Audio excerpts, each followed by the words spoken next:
Good evening, podcast. Welcome to the 26th episode of Ethan and Mike. I'm your host, Ethan, And I'm Mike. and today we're going to have a good interview today. But before we introduce who we have on today, Mike, how you been today, as always? I've been good, man. I finally got the opportunity to hang out with one of my friends again for the first time in a while, so that was fun. That's crazy. Yeah, and just trying to get back into the swing of things. And yeah, how have you been, bro? You've been chilling? Heard you Hey, I've went been back. chilling, man. You see I'm growing out this beard right now. Yeah, it, Feel it me? looks good on you, man. It looks good. It's getting good on me, so I got to see how it goes in a month, Mike? Yeah. It's looking good, bro. It's looking good. But we got a special guest today. Mike, you want to know who that is today? Absolutely. Who do we have on the show today? So from the show, the Whatoffseasonsportspodcast, a.k.a. Adam Lewis. Welcome to the show, man. How you doing? Man, I'm doing so good. Thank you so much for having me on the show, bro. I remember like we were just talking about first day I was on Instagram, y'all hit me up talking about me being on the show, but now it's finally here. I'm ready to dive into everything. Thank you so much, dude. Super stoked about today. Hey, Hey, man, no it's our problem. pleasure. We're lucky to have you on. Hey, Dude, thank you. No problem, Adam. I remember when you first started out on the social media, you were just like a small Instagram platform, Mm-hmm. Just always Yeah, here to man. help you, man. And Oh, yeah. I know you're a huge Saints fan. I see that on your videos. Yes, sir. I am. Yes, sir. So we're gonna talk about Drew Brees later. But just before that, Yeah, man. what made you start out podcasting? What was the purpose of it to you? So I'm super happy you asked me that. So number one, I love to talk. First and foremost, anybody that knows me would probably say 8 out of 10 people, that guy talks too much, but I'm cool with it. That's me.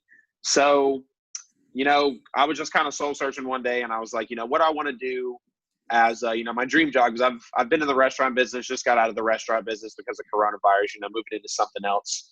But, I really wanted to chase my dream. And I was like, what do I love to do? And I was like, man, I love talking, of course. And I was like, all right, let me have a talk show. And then I knew what a podcast was, but like not really. I just knew it was something you could listen to, but I kind of knew it was a freelance, free-spirited kind of project you could really feed your passion into. And I was like, okay, I'll start a podcast. Cool. And I was like, what is it going to be about though? And I thought for a minute and I was like, wait, I'm thinking about this too hard. I was like, what do I love? What do I talk about? What do I watch every day?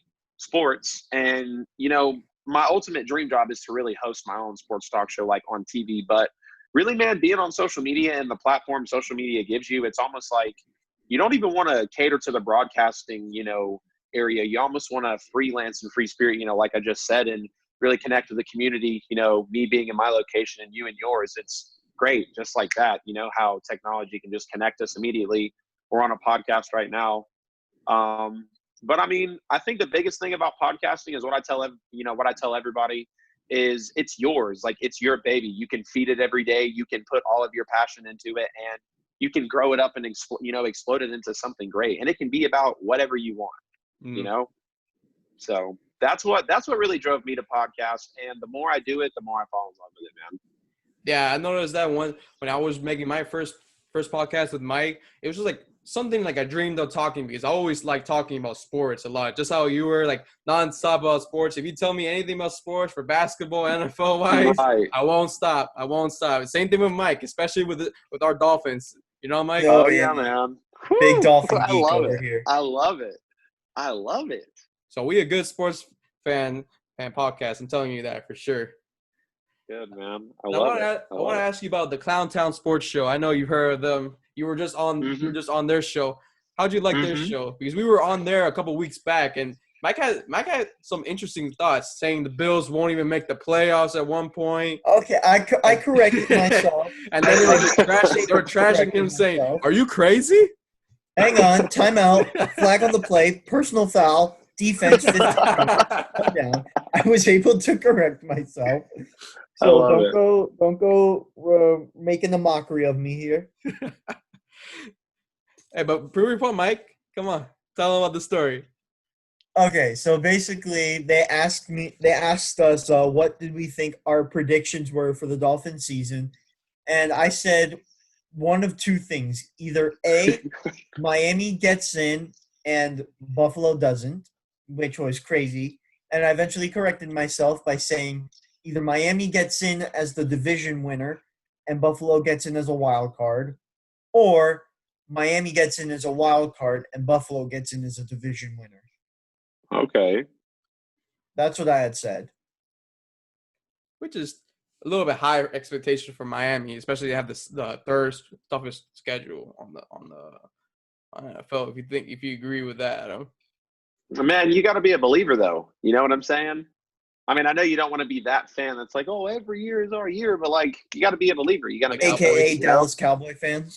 Hey, you're exactly right. But I'm gonna be watching you guys because I love Tua. I'm a huge Tua fan.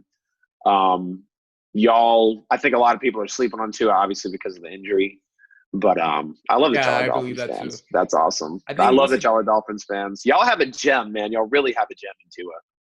I really do. For certain. I think like once he gets healthy, I think he's just gonna be a caliber quarterback. Hopefully to be like Dan Marino, but we never know. We always say that with every quarterback, and they lead. Definitely.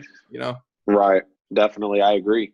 But right back to the Clowntown Sports. How was that interview there? I just want to know how your experience was for Clowntown Sports Show.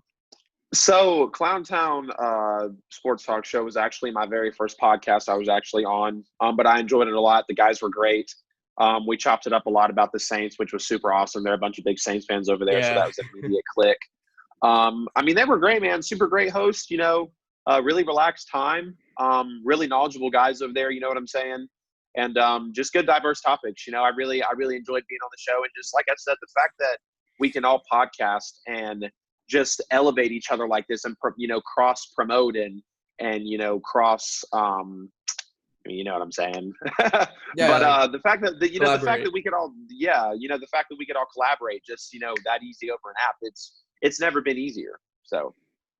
Yeah, I can agree that no more about it. But speaking of the Saints, you probably know about your man Drew Brees, what he said during this week. I do. I had a video on my social media.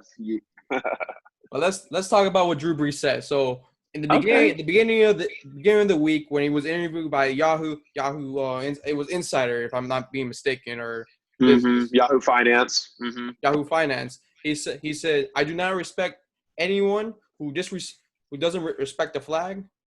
Right. What his stance was that his grandfather was there during World War II, which Drew Brees did eventually apologize, and then he started getting more engaged on the thought. Even though Trump tried to say, "Oh, it's about the flag," but it's not really. But I just want to hear about your stance on it, Adam. I want to hear your stance. Okay. Okay. So. Absolutely. I'll be happy to. So when I first heard it, I was actually sitting right here. I was talking to a guest I have coming up on my episode that's coming pretty soon. We were actually talking about it, and I was looking at my phone, and it came up. So I looked it up, and I saw what he said, and I was shocked at first, but I didn't feed too much into it. So then the day that I actually shot the video that's on my social media, I looked it up real quick, right before I formed how I really felt about it, put it on social. And, I heard the first part he said, and I was like, of course it's not about the flag, but I did a little research, and I saw how when Kaepernick originally took a knee, Drew Brees said he, quote, wholeheartedly disagreed with what Kaepernick was doing and whether he understood that it was for police brutality or whether Drew Brees really thought it was disrespecting the flag. Brees stood by the disrespecting the flag stance, right? So when he's in an interview X amount of years later and he literally basically gets asked the same question and he stands by what he says. See, that's the thing that's baffling everybody because everybody's grabbing the first thing he said. And that's the biggest point that I made was, did you listen to everything Drew Brees said? Because he also said after the fact, it brings him to tears, not thinking about the sacrifices that the military made, but also in the civil rights movement in the 60s, which was obviously a big movement, for colored people. And Drew Brees specifically being in the city of New Orleans, I knew he was going to obviously relate to that. And a lot of people are actually thinking, oh, was he just throwing it in there at the end to kind of cover what he said up front? But, I mean, personally, how I felt about it, I just think the media needs to listen to everything that, people are saying. I mean, it was pretty straightforward, though, and I respect Drew Brees for coming out and apologizing. And that's the crazy thing, too, is he got flack for what he said, but then he was also getting flack from some people, talking about, oh, why would you apologize, stand by what you said? But, Drew Brees is a class act guy. And that's another thing that kind of shocked me is everybody sitting over here thinking like Drew Brees has, the temperament of Baker Mayfield or Cam Newton or Jameis Winston. Drew Brees is a very class act leader. So, if he says something, he's going to stand by it. But he wasn't rude, just like I said, poor verbiage considering what was happening and, what is happening in the war right now. So, Okay. And but Mike, I wasn't mad at Drew. I wasn't mad at Drew at all. I wasn't. okay. Hey, Mike, what's your stance on this, or what Drew Brees said? Well, for me specifically, like, I know a lot of my friends that I have are African American, so I understand why they're upset, and I'm upset too because Ethan, you and I, we come from Latino descent, so we know a little bit about how we are basically mistreated based upon not just our race but our religion and our heritage. So I kind of see where everyone is upset, but then again, I understand why Breeze said it. I think he just said it in the wrong way. I think he was trying to say like Precisely. what I think. Said it in the wrong way. Like he said it the wrong way, but he was saying the right thing. Like we need to step up and we need to change it, but kneeling the flag isn't the right way to do it. Because I do think that is a little bit of disrespect to our history as a nation and as a people. Because if you think about it, we're the United States. We're the united people. So I feel like for me that I feel like his apology was very sincere and heartfelt and honest and true. And a big step forward for not just the league and not just for sports, but for us as a people and for us as a country. Mm-hmm. Okay.